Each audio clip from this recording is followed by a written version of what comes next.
ഈശ്വര സങ്കല്പം എന്ന് നാം ചിന്തിക്കുമ്പോൾ, അതിനെ മനസ്സിലാക്കാൻ ശ്രമിക്കുമ്പോൾ, അത് എന്താണെന്ന് അറിയാൻ നമ്മൾ ആഗ്രഹിക്കുമ്പോൾ നമ്മളിൽ എത്തുന്നതായ അറിവ് ഇതാണ്: ശുദ്ധമായ നിത്യമായ ബോധ വസ്തുവാണ് ഈശ്വരൻ, അല്ലെങ്കിൽ പരമപുരുഷൻ, അല്ലെങ്കിൽ ബ്രഹ്മം എന്ന പേരിൽ അത് അറിയപ്പെടുന്നു. ഏറ്റവും ബൃഹത്തായതും മഹത്തായതും അദ്ദേഹമാണ് എന്നങ്ങ് സങ്കല്പിക്കുകയാണ്. ആ ബൃഹത്തായതായി തീരാനാണ് യഥാർത്ഥത്തിൽ മനുഷ്യജന്മം കൊണ്ട് ഉദ്ദേശിക്കപ്പെട്ടിരിക്കുന്നത്. ബ്രഹ്മം ആയി തീരുന്നതിന് അതിൻ്റെതായ സങ്കല്പം നമ്മുടെ ഉള്ളിലുണ്ടെങ്കിലേ സാധിക്കൂ. അതിനെ മറ്റൊരർത്ഥത്തിൽ പറയുന്നത് ആനന്ദബോധ വസ്തു എന്നാണ്. നിത്യമായ ആനന്ദമാണ് ഈശ്വരൻ എന്ന് പറയപ്പെട്ടിരിക്കുന്നു. ഏത് സാഹചര്യത്തിലും മനുഷ്യ മനസ്സ് ശുദ്ധമായ സത്യമായ ആനന്ദബോധമാണ്, ആനന്ദബോധം ഘനീഭവിച്ചതാണ് താൻ എന്ന് സ്വയം അറിയുക, അതായിത്തീരുക എന്നുള്ളതാണ് യഥാർത്ഥ ആധ്യാത്മിക ചര്യയുടെ ലക്ഷ്യം. ഏതൊരു ആധ്യാത്മിക അന്വേഷിയും ആ തലത്തിനെ കാക്ഷിച്ചുകൊണ്ടാണ്, അതിൽ ലക്ഷ്യം വെച്ചുകൊണ്ടാണ് തൻ്റെ ആധ്യാത്മിക പ്രവർത്തനങ്ങൾ നടത്താറ്. ഇവിടെയും മനുഷ്യന് പരമമായ അവസ്ഥയിൽ, ഏറ്റവും ഉന്നതമായ അവസ്ഥയിൽ ചെല്ലണമെങ്കിൽ താൻ നിത്യമായ ആനന്ദബോധം ആണ് എന്ന് സ്വയം അറിയേണ്ടിയിരിക്കുന്നു. ഇതിനു വേണ്ടി കൂടിയാണ് ശരീരവും മനസ്സും ആത്മഭാവവും ബ്രഹ്മഭാവത്തിന് തുല്യമായി, അല്ലെങ്കിൽ ബ്രഹ്മഭാവമാക്കി തീർക്കണം എന്ന് ഋഷീശ്വരന്മാർ നമ്മളോട് പറയുന്നതിൻ്റെ കാരണം. ഏറ്റവും മഹത്തായിട്ടുള്ളത് ബ്രഹ്മസദ്ഭാവം തന്നെയാണ്. അതിനെ ആഗ്രഹിച്ച് ഈ ശരീരവും മനസ്സും ആത്മാവും നിരന്തരം പ്രയത്നിക്കാൻ ഒരുങ്ങുമ്പോൾ മുതൽ അവരുടെ ശരീരത്തിനും മനസ്സിനും ആത്മഭാവത്തിനും തീർച്ചയായിട്ടും അതിൻ്റേതായ വ്യത്യാസങ്ങൾ പ്രകടമായി വരിക തന്നെ ചെയ്യും, പ്രകടമായി കാണുവാൻ നമുക്ക് സാധിക്കും. ഇതിന് ശരീരത്തെ ശുദ്ധമാക്കുന്നതിന് ആദ്യം പറഞ്ഞു. ശാരീരിക ശുദ്ധി എല്ലാവർക്കും ചെയ്യാവുന്നതാണ്. മുൻപ് പറഞ്ഞു, ഇതാണ് വിദ്യാഭ്യാസം, വ്യായാമം, ആഹാരം, ശുദ്ധമായ ആഹാരം, അതുപോലെ തന്നെ ആവശ്യമായ റെസ്റ്റ് അല്ലെങ്കിൽ വിശ്രമം, ഇതൊക്കെ നമുക്ക് സാത്വികമായ ആഹാരം, ഇത് കൂടിയേ തീരൂ. മനസ്സിനെ ശുദ്ധമാക്കുന്നതിന് ഉത്കൃഷ്ടമായ ആശയങ്ങളെ സ്വാംശീകരിക്കാൻ പറഞ്ഞു. അതിന് ഏറ്റവും ശ്രേഷ്ഠമായത് ഈശ്വരഭാവമാണ്, ബ്രഹ്മസദ്ഭാവമാണ്. ഈ ബ്രഹ്മസദ്ഭാവത്തെ മനസ്സിൽ ഉണ്ടോ എന്ന് അന്വേഷിക്കുകയാണ് ധ്യാനം എന്നതിലൂടെ തുടങ്ങേണ്ടത്. അവസാനിക്കുന്നതോ അതായിത്തീരുകയും ചെയ്യുക. ഇതിനിടയ്ക്ക് വ്യത്യസ്തങ്ങളായ പല പടികളും ഉണ്ടെങ്കിലും അവയെല്ലാം തുടർച്ചയായിട്ട് ചെയ്യുമ്പോൾ നമുക്ക് അനുഭവിക്കപ്പെടാവുന്നത് തന്നെ ആണെന്ന് പ്രത്യേകം പറയുന്നുണ്ട്.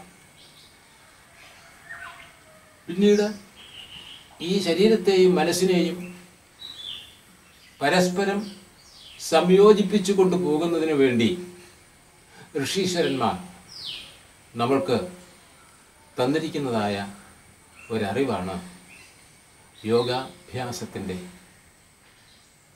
തലം. യോഗമാർഗത്തിലൂടെ, യോഗ അഭ്യാസത്തിലൂടെ, അതിൽ പറഞ്ഞിരിക്കുന്നതായ അഷ്ടാംഗ യോഗത്തിലൂടെ നാം നീങ്ങുമ്പോൾ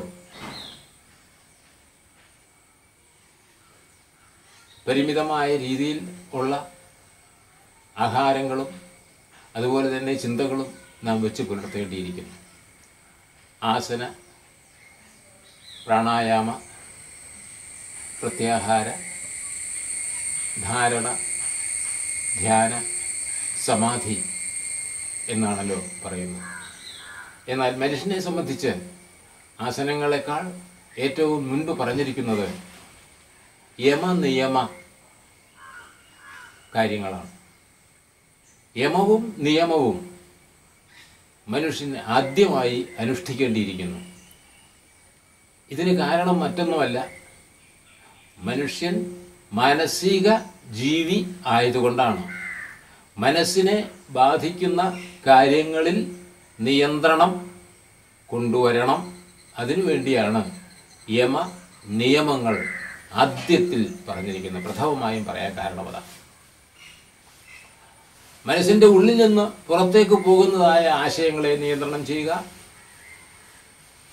ബാഹ്യതലത്തിൽ നിന്നും മനസ്സിലേക്ക് വന്നു കയറുന്നതായ ആശയങ്ങളെ നിയന്ത്രണം ചെയ്യുക.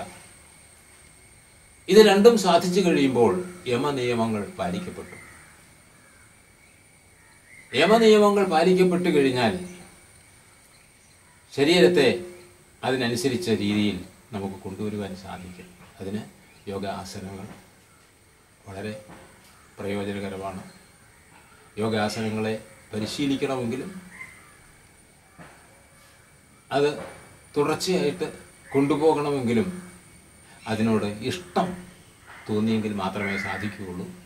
ഏത് പ്രവൃത്തി എടുക്കണമെങ്കിലും നിഷ്കളങ്കമായി നമ്മൾക്കതിൽ പ്രവർത്തിക്കണമെങ്കിൽ തീർച്ചയായും എന്തു വേണം?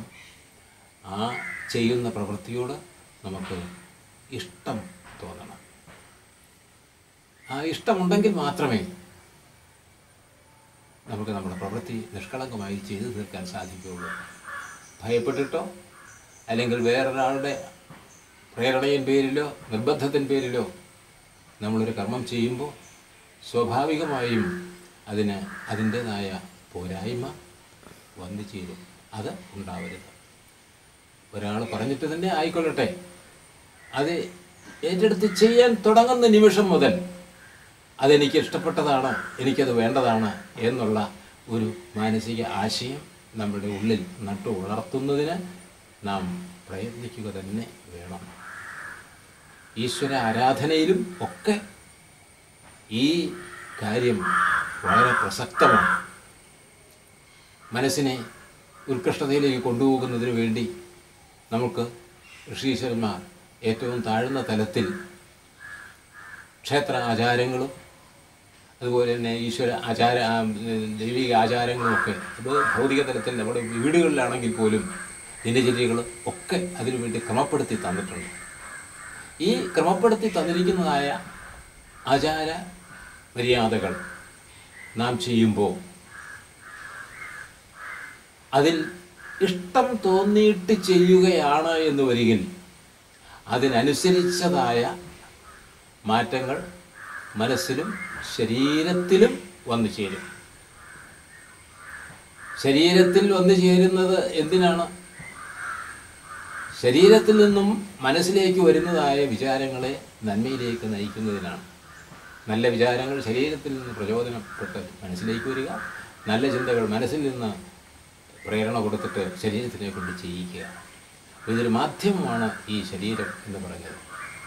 ഈശ്വര സാക്ഷാത്കാരത്തിന് വേണ്ടി പ്രകൃതി അല്ലെങ്കിൽ ഈശ്വരൻ നമുക്ക് കനിഞ്ഞ് തന്നിരിക്കുന്നതായ ഒരു ഉപാധിയാണ്, ഒരു യന്ത്രമാണ്, ഒരു ക്ഷേത്രമാണ് വാസ്തവത്തിൽ ശരീരം. ഈ യന്ത്രത്തെ, ഈ ക്ഷേത്രത്തെ നാം ആ ലക്ഷ്യത്തിനു വേണ്ടി, ഈശ്വര സാക്ഷാത്കാരത്തിനു വേണ്ടി എത്രമാത്രം ആത്മാർത്ഥതയോടെ നിഷ്കളങ്കതയോടെ ശ്രമിക്കുന്നു എന്നതിനെ ആസ്പദമാക്കിയായിരിക്കും അതിൻ്റെ പരിണിത ഫലം അല്ലെങ്കിൽ അതിൽ നിന്ന് കിട്ടുന്ന പ്രതിഫലം നമുക്ക് അറിയുവാൻ കഴിയുക. അതിനാൽ ഈശ്വര ആരാധനയായിക്കൊള്ളട്ടെ, ഭൗതിക തലത്തിലുള്ള പ്രവർത്തനങ്ങളായിക്കൊള്ളട്ടെ, മാനസിക ഉത്കർഷത്തിനുള്ളതായ ചിന്താധാരകളായിക്കൊള്ളട്ടെ, ഏതൊന്ന് നാം ചെയ്യുമ്പോഴും നിഷ്കളങ്കമായ പരിശുദ്ധമായ ഹൃദയത്തിൻ്റെ അറിവോടുകൂടി അതിൻ്റെ ഒരു പ്രസരിപ്പോടുകൂടി നാം ആ പ്രവൃത്തി അനുഷ്ഠിക്കുന്നു എന്നൊരിക്കൽ തീർച്ചയായിട്ടും ഇന്ന് നമ്മളെക്കൊണ്ട് സാധ്യമല്ല എന്ന് തോന്നുന്നതായ പ്രവൃത്തികൾ പോലും അനുഭവങ്ങൾ പോലും നമുക്ക് ഉണ്ടാകുന്നതിന് അല്ലെങ്കിൽ ചെയ്യുന്നതിന് കഴിയും, സംശയമില്ല. ഏറ്റവും ഉയർന്ന മാനസികാവസ്ഥ നമ്മുടെ ലോകത്തിന് കാണിച്ച് കൊടുത്തതായ ഭഗവാൻ ശ്രീ ശങ്കരാചാര്യ അദ്ദേഹത്തിൻ്റെ 6 ശ്ലോകങ്ങളിലൂടെ ഈ സത്യം വളരെ ഭംഗിയായി വെളിപ്പെടുത്തിയിരിക്കുന്നത് നമുക്ക് കാണാം. എന്താണത്? ആ വരികൾക്ക് അദ്ദേഹം കൊടുത്തിരിക്കുന്ന പേര് നിർവാണ ഷഡ്കം എന്നാണ്. 6 ശ്ലോകങ്ങളാണ്.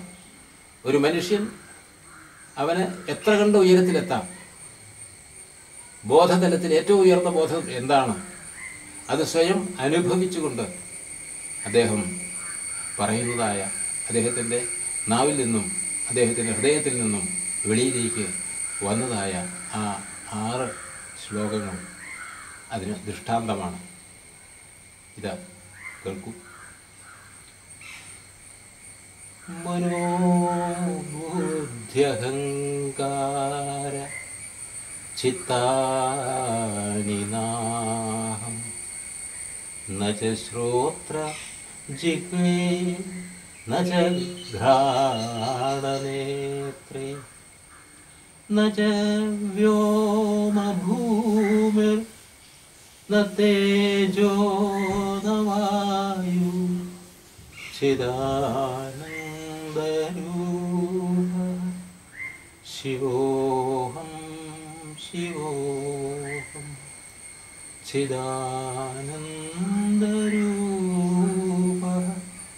ശിവോഹം ശിവോഹം ന ച പ്രാണസഞ്ജ ന വൈ പഞ്ചവായു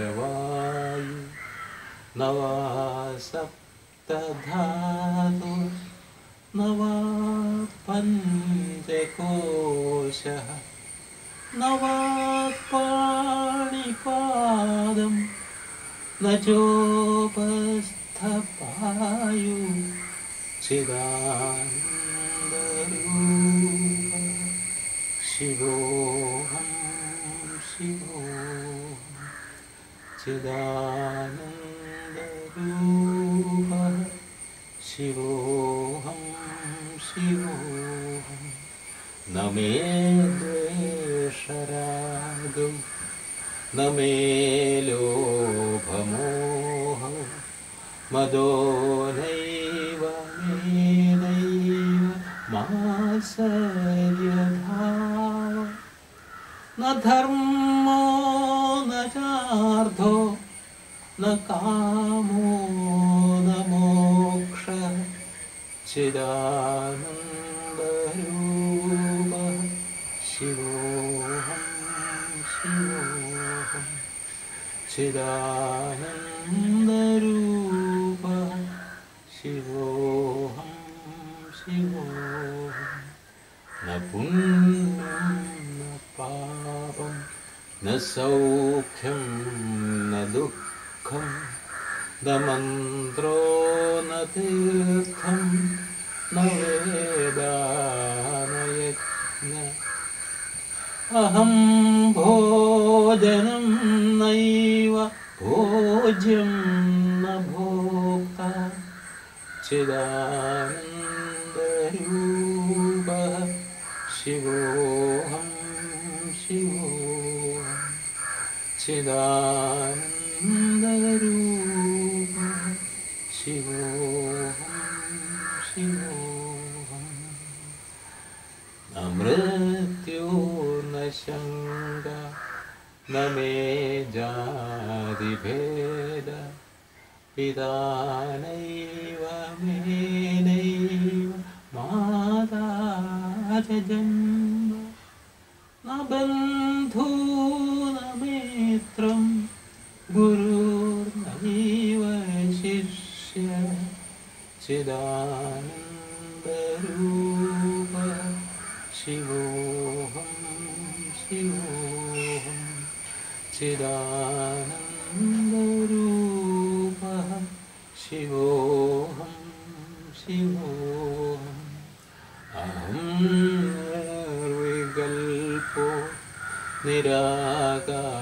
നിരാകാരരൂപോ വിഭുത്വാച സർവത്ര സർവേന്ദ്രിയാണാം ന ചാസംഗതം നൈവ മുക്തിർന മേ ചിദാനന്ദരൂപഃ ശിവോഹം ശിവോഹം ചിദാനന്ദരൂപഃ